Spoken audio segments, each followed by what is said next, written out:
核潛艇被譽為海上嘅幽靈戰士，唔單止係國防力量嘅重要支柱，仲係國家科技實力嘅象徵。自從1954年美國首艘核潛艇鮑魚號下水以嚟，全球已經投入咗數兆美元，用於核潛艇嘅研發同建造。一艘現代化嘅核潛艇，唔單止需要尖端嘅核能技術，仲要整合聲納通訊武器系統等等數千項頂尖科技，難怪造價會貴到嚇人。咁喺啲海底巨獸當中，究竟邊一艘先係真正嘅造價之王呢？今日就同阿姐一齊睇下全球最昂貴嘅10艘核潛艇，保證俾你大開眼界。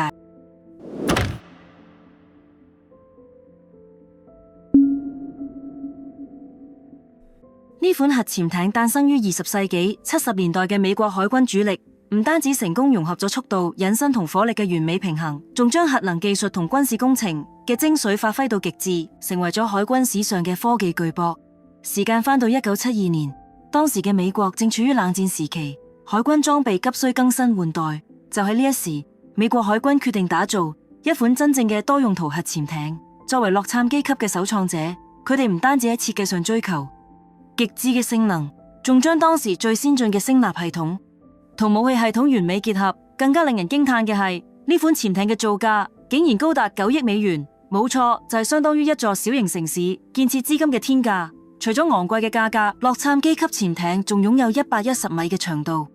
同7000噸嘅排水量。呢啲尺寸喺當時嘅核潛艇中可謂首屈一指。喺所有洛杉磯級潛艇中，你都可以見到一個獨特嘅設計——垂直發射系統。呢12個發射管唔單止可以發射致命嘅戰斧導彈，仲可以喺水下290米嘅深度完成精確打擊。佢象指住美國海軍嘅威懾力，即能執行常規任務，又能應對各種危機情況。而當你走入潛艇內部，你仲會發現132名精英船員喺呢個水下堡壘中默契配合。對於美國海軍嚟講，每一艘洛杉磯級潛艇唔單止係武器平台，仲係展現海上實力嘅象徵，係維護海洋霸權嘅重要保障。洛杉磯級嘅核心優勢喺於佢嘅多功能性，佢哋唔單止能夠執行反潛反艦任務，仲可以進行情報收集、特種作戰支援等多樣化任務。呢種全能特性令洛杉磯級喺各種海戰場景中都能夠游刃有餘。呢個系列從1972年到1996年間，總共建造咗62艘，創下咗核潛艇建造數量嘅紀錄。即使到咗今日，美國海軍仍然保有24艘在役嘅洛杉磯級潛艇，佢哋依然係美國海軍水下力量嘅中堅力量。阿庫拉級潛艇，一個承載住冷戰記憶嘅蘇聯傳奇。與其話佢係一艘潛艇，不如話佢係蘇聯海軍實力嘅終極代表。呢一款堪稱核潛艇巔峰之作嘅水下巨獸，唔單止喺佢服役嘅年代令西方國家聞風喪膽，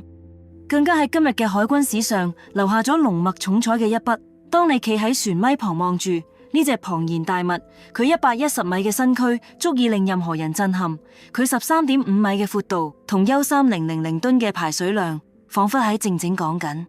自己嘅強大。講到阿庫拉級，最令人印象深刻嘅，莫過於佢嘅性能指標：500米嘅最大潛深能力，令佢喺深海中游刃有餘；8具魚雷發射管，同埋40枚魚雷嘅驚人火力，更令佢成為咗名副其實嘅水下武庫。呢一支由73名精英組成嘅艦隊，掌控住呢一艘造價高達15.5億美元嘅海上堡壘。喺建造數量上，阿庫拉級都創下咗驚人紀錄。自1984年第一艘服役以嚟，蘇聯共建造咗15艘呢啲巨獸。而喺冷戰結束後，呢啲潛艇嘅命運亦都幾具戲劇性。而家仲有10艘喺現代俄羅斯海軍服役，當中仲有1艘成為咗印度海軍嘅驕傲，展現咗呢款潛艇超越國界嘅影響力。值得一提嘅係，阿庫拉級嘅設計理念影響深遠，佢唔單止確立咗現代核潛艇嘅好多標準，更加為後來嘅潛艇設計提供咗寶貴經驗。喺而家世界各國嘅潛艇設計中，都可以見到阿庫拉級嘅影子。根據專家評估，即使喺現代海軍裝備日新月異嘅今日，阿庫拉級依然保持住相當嘅戰力。佢精密嘅聲納系統、優秀嘅靜音性能同埋強大嘅武器系統，令佢成為海軍戰力嘅重要組成部分。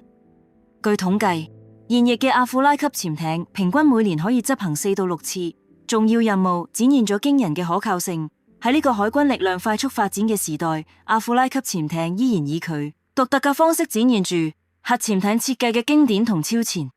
無論喺冷戰時期定係喺現代海軍中，佢都以佢獨特嘅魅力成為咗海軍史上唔可磨滅嘅傳奇。你能唔能想象有咁嘅潛艇？佢可以似幽靈咁悄無聲息咁潛行喺深海之中，但卻擁有足以摧毀整座城市嘅威力。呢唔係科幻電影中嘅想象，而係真實存在嘅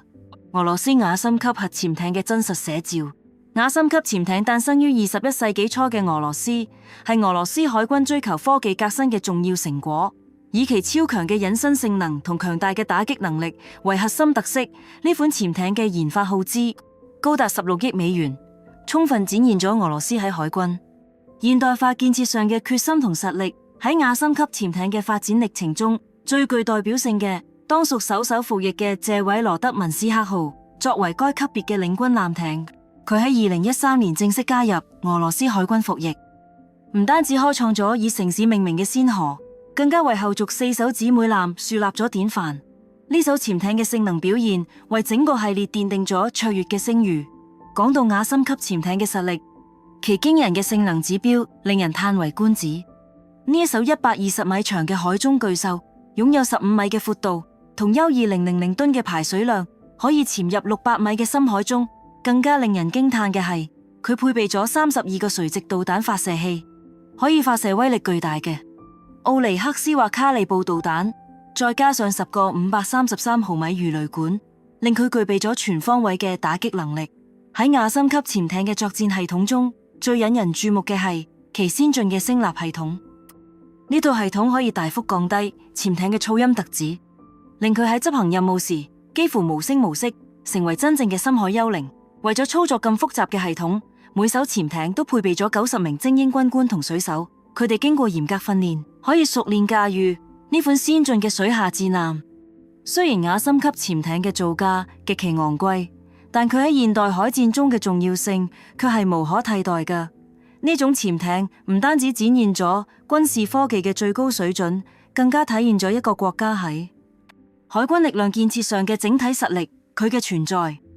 令海洋戰場嘅力量對比發生咗根本性嘅改變。時至今日，雅森級潛艇依然係世界上最先進嘅核潛艇之一。佢唔單止代表住軍事科技嘅巔峰，更加象指住人類喺海洋探索同軍事技術創新上嘅重要成就。無論係其精密嘅設計，定係強大嘅作戰能力，都充分展現咗現代海軍裝備發展嘅極限同未來。喺呢個科技日新月異嘅時代，潛艇技術嘅發展可以話係軍事領域中最引人注目嘅篇章之一。而英國皇家海軍嘅阿斯圖特級核動力潛艇就似係深海中嘅無聲守護者，以其精湛嘅科技同強大嘅作戰能力，喺全球海軍力量中佔據住舉足輕重嘅地位。好多人成日唔知道，打造一艘阿斯圖特級潛艇嘅成本高達18億美元。呢個數字相當於一座現代化醫院嘅建設經費。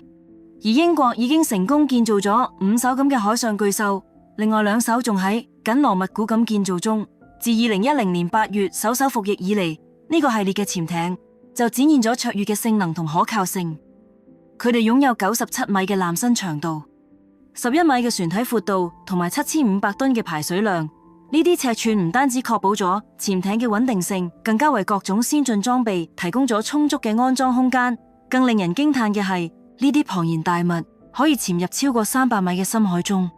喺度執行各種關鍵任務。喺人員配置方面，每艘阿斯圖特級潛艇都需要98名精英軍官同水手嘅通力合作。呢啲海軍精英地喺深海中共同生活同工作，確保呢艘複雜嘅水下堡壘可以24小時無間斷咁執行任務。講到作戰能力，阿斯圖特級潛艇嘅火力配置可以話係威力驚人。6個533毫米魚雷發射管睇似簡單，但係卻可以搭載多達38件致命武器。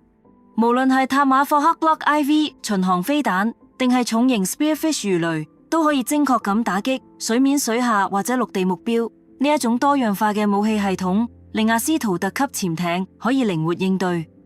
各種作戰場景。而最令人驚嘆嘅係，呢種潛艇嘅任務範圍極其廣泛，由反艦作戰到對陸地目標嘅精確打擊，由情報偵察到特種部隊支援。阿斯圖特級潛艇就似一把瑞士軍刀，可以應對各種複雜嘅戰術需求。特別喺今日呢一個地緣政治日益緊張嘅時代，呢一種全能型嘅核動力潛艇更加顯示出其戰略價值。喺呢一個海洋安全越嚟越重要嘅時代，阿斯圖特級潛艇唔單止係英國海軍實力嘅象徵，更加係維護海洋和平嘅重要力量。佢哋默默咁喺深海中巡航，用先進嘅科技同專業嘅能力守護住海洋嘅安寧。俄亥俄級核潛艇猶如深海中嘅巨鯨，承載住美國海軍最強大嘅核威懾力量，默默守護住呢片蔚藍嘅海域。要了解俄亥俄級核潛艇，我哋得返到冷戰時期嘅1970年代，當時美國海軍為咗應對蘇聯日益增長嘅海上威脅，開始構思新一代戰略核潛艇嘅藍圖。經過近10年嘅研發，呢一款堪稱海軍之巔嘅武器，終於喺1981年首次現身大海。就似一座移動嘅水下堡壘，俄亥俄級以其驚人嘅尺寸與性能，徹底改變咗海軍力量嘅格局。從數據上睇，俄亥俄級嘅規模令人嘆為觀止。170米嘅艦身長度，相當於一個足球場嘅長度，再加上半個籃球場，19000噸嘅排水量，堪比3艘二戰時期嘅驅逐艦嘅總重量。咁樣龐大嘅艦體，卻能喺300米嘅深海中靈活穿行。呢個得益於其精密嘅設計同先進嘅推進系統。俄亥俄級最引人注目嘅特點係其強大嘅打擊能力。艦上裝備嘅24枚3叉戟 IID-5潛射彈道導彈，每一枚都可以精確打擊幾千公里外嘅目標。呢啲導彈就似深海中蓄勢待發嘅利箭，令俄亥俄級成為咗全球最具威懾力嘅戰略武器平台之一。然而，隨住時代嘅發展，俄亥俄級都喺不斷進化。最早服役嘅4艘潛艇已經進行咗改裝，可以搭載154枚戰斧巡弋導彈。呢一種靈活嘅改裝方案，體現咗美國海軍對多樣化作戰需求嘅深刻理解。值得一提嘅係，每艘俄亥俄級核潛艇都需要155名精英船員嘅緊密配合。呢啲海軍精英喺水下可以連續巡航數月之久，執行住威懾同戰備任務。佢哋就似現代嘅深海勇士，用專業同堅守維護住海洋嘅和平同穩定。喺今日呢個瞬息萬變嘅時代，俄亥俄級核潛艇依然係美國海軍戰略力量嘅中流砥柱。佢唔單止代表住尖端軍事科技嘅成就，更加象指住一個國家喺維護世界和平方面嘅決心同能力。呢支由18艘潛艇組成嘅艦隊，將繼續喺深邃嘅海洋中執行其神聖嘅使命。呢款嚟自英國嘅核動力潛艇，由泰晤士河畔嘅造船廠出發，到今日已經成為咗英國皇家海軍最重要嘅戰略威懾力量之一，守護住不列顛嘅海洋霸權。先鋒級嘅故事要由冷戰後期講起。1980年代，英國政府意識到核威懾力量嘅重要性，決定打造一支全新嘅戰略核潛艇艦隊，耗資22億美元，歷經多年努力，第一艘先鋒級潛艇終於喺1993年揚帆起航。呢種潛艇唔單止代表住英國嘅軍事實力，更加象指住佢喺世界舞台上嘅地位。先鋒級潛艇嘅設計理念特別強調隱蔽性同打擊能力，就似深海中嘅幽靈。呢艘長達150米嘅巨獸，能悄無聲息咁潛入500米嘅深海，而且先鋒級仲特別注重艇員嘅生活環境。135名官兵喺呢個水下堡壘中，能夠維持長達數月嘅戰備巡航。講到先鋒級嘅戰力，就唔能唔提到佢嘅主要武器系統：16個特里登2型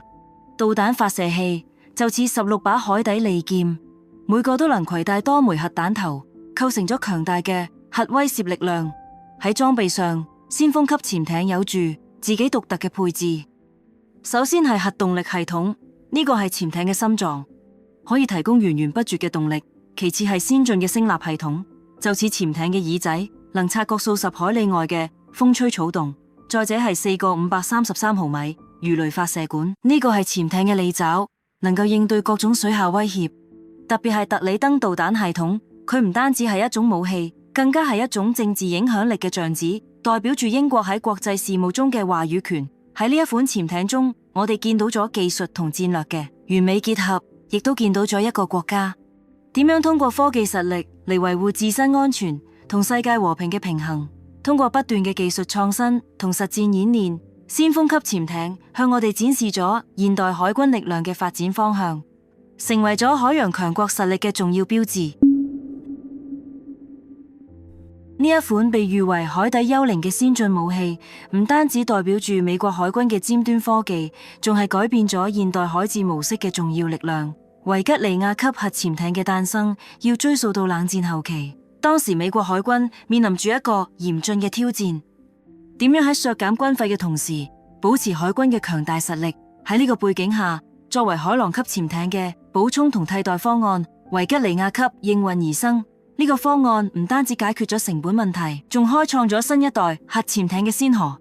講到維吉尼亞級嘅成功，離唔開通用動力電氣船舶系統公司嘅創新設計。呢間公司突破性咁採用咗模塊化建造方式，將建造成本由原本嘅海狼級50億美元降至28億美元，同時仲提升咗作戰性能。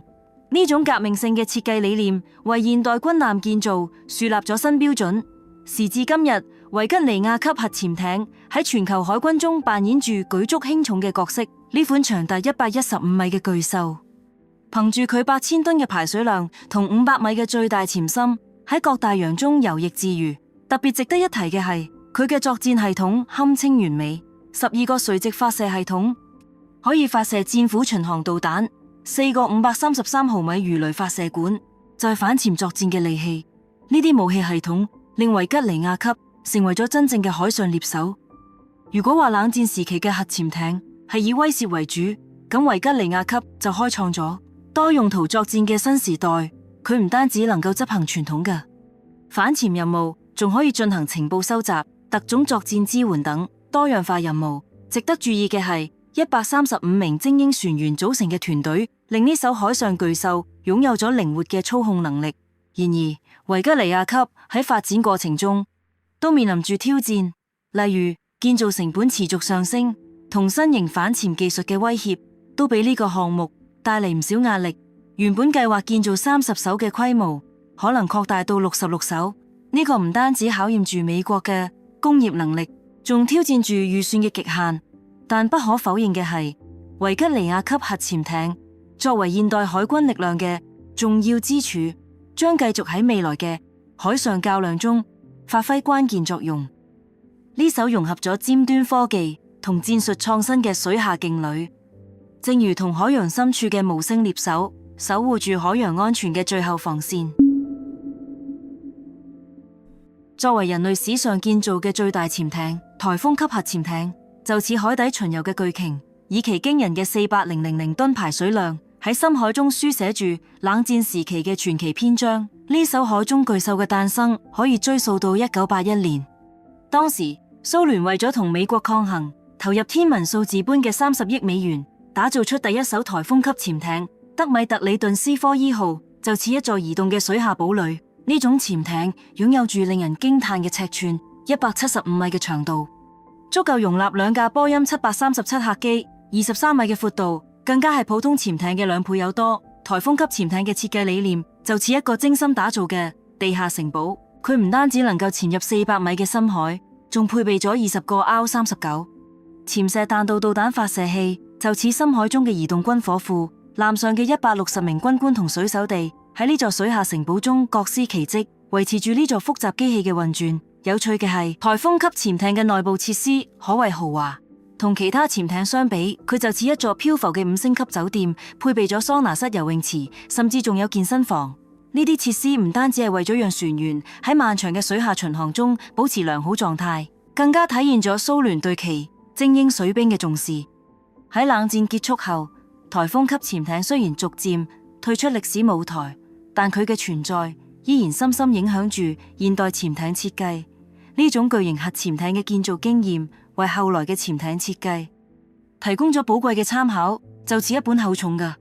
工程教科書，記錄住人類喺海洋工程領域嘅重要突破。如今雖然大多數颱風級潛艇已經退役，但佢哋喺軍事史上嘅地位卻永遠唔會褪色。由工程技術到軍事戰略，呢個龐然大物向世人展示咗人類喺極端環境下嘅創造力。喺當代海軍發展史上，颱風級潛艇依然係一個無法繞過嘅重要篇章。佢嘅傳奇故事仍然喺激勵住新一代嘅海洋工程師哋不斷探索同創新。海狼級潛艇作為美國海軍最昂貴嘅潛艇型號，每艘造價高達35億美元，係現代海軍史上造價第二高嘅潛艇。令人意想不到嘅係，呢款原本計劃建造29艘嘅龐大艦隊，最終卻只係建造咗3艘，成為咗軍事史上一個饒有趣味嘅轉折。呢個故事要從上世紀90年代講起。喺嗰個冷戰剛結束嘅年代裏，一艘名為 USS 海狼號嘅潛艇悄然服役於美國海軍。呢艘潛艇承載住美國海軍嘅雄心壯志，為後來嘅海狼級潛艇系列奠定咗基礎。有趣嘅係，喺呢3艘海狼級潛艇中，最引人注目嘅當屬 USS 吉米卡特號。呢一艘巨獸般嘅潛艇長達138米，比其他2艘姊妹艦仲要長出整整30米，仿佛係海底世界中嘅一條巨龍。講到海狼級潛艇嘅性能，真係一座移動嘅水下堡壘。首先係佢驚人嘅潛航深度，能夠深入600米嘅海底，呢個令佢可以喺深海中自如咁穿梭。其次，140名精英船員組成嘅團隊，確保呢座水下堡壘可以完美運作。最重要嘅係佢嘅武器系統，8個660毫米嘅魚雷發射管，就似巨獸嘅利齒；50枚戰斧巡航導彈，則係佢嘅尖爪。再配上鯊魚反艦導彈同 MK48 型魚雷，令佢喺海底世界中無人能敵。不過喺今日嘅國際形勢下，海狼級潛艇都面臨住啲挑戰。高昂嘅造價同維護成本，令美國海軍不得唔重新思考潛艇建造嘅策略。呢個亦都解釋咗點解最初宏大嘅29艘建造計劃最終縮減到咗3艘。然而，即使面對呢啲挑戰，海狼級潛艇依然係美國海軍最具威懾力嘅武器之一。佢唔單止代表住尖端嘅軍事科技，更加象指住一個國家喺海洋戰略上嘅決心同實力。呢啲深藏喺深海嘅巨獸，正默默守護住海洋嘅和平同安全。勒特里昂方核潛艇唔單止代表住法國尖端軍事科技嘅巔峰，仲深刻影響住當今世界海軍力量嘅戰略平衡。如今，每艘勒特里昂方核潛艇嘅造價高達40億美元。唔單止如此，呢款頂級核潛艇嘅性能更係令人驚嘆，由排水量達到14000噸嘅龐大體積，到能夠潛入超過400米深嘅海底，無唔展現住人類軍事工業嘅極致成就。講返勒特里昂方核潛艇嘅故事，可以追溯到上世紀90年代。1997年，第一艘同型艦正式服役於法國海軍，開啟咗法國戰略核潛艇嘅新篇章。呢款潛艇嘅設計極具前瞻性，艦身長達138米，闊12米。猶如一座移動嘅水下堡壘。發展至今，勒特里昂方核潛艇已經唔單止係一艘軍艦，更加似一個完整嘅水下作戰系統。由16個潛射彈道導彈發射器到4個533毫米魚雷發射器，每一個武器系統都經過精心設計。特別係其搭載嘅 M45或 M51型導彈，每枚都可以攜帶6到10個熱核彈頭，構成咗法國核威懾力量嘅重要支柱。喺呢個系統中，111名精英船員扮演住關鍵角色。佢哋中既有經驗豐富嘅軍官，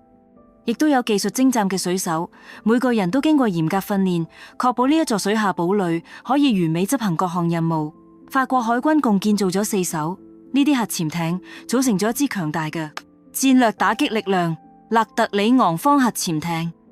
喺全球海軍力量中，將繼續發揮重要作用。無論係喺大西洋嘅深處，定係喺地中海嘅水域，呢啲先進嘅核潛艇都將繼續為法國提供可靠嘅戰略威懾力量，維護住國家安全同世界和平。呢艘造價高達40億美元嘅海底巨獸，比整座台北101大樓建造成本約13億美元貴上3倍，簡直就係一座真正嘅海底小鎮。佢唔單止展現咗法國喺軍事科技領域嘅卓越成就，更加成為咗全球最昂貴核潛艇嘅代表，當之無愧地位居榜首。以上就係本期影片嘅全部內容。如果你鍾意本期節目，都可以俾個點讚同訂閱，仲可以分享俾你嘅朋友。多謝你嘅收睇，下期一樣會俾你帶嚟更精彩嘅內容。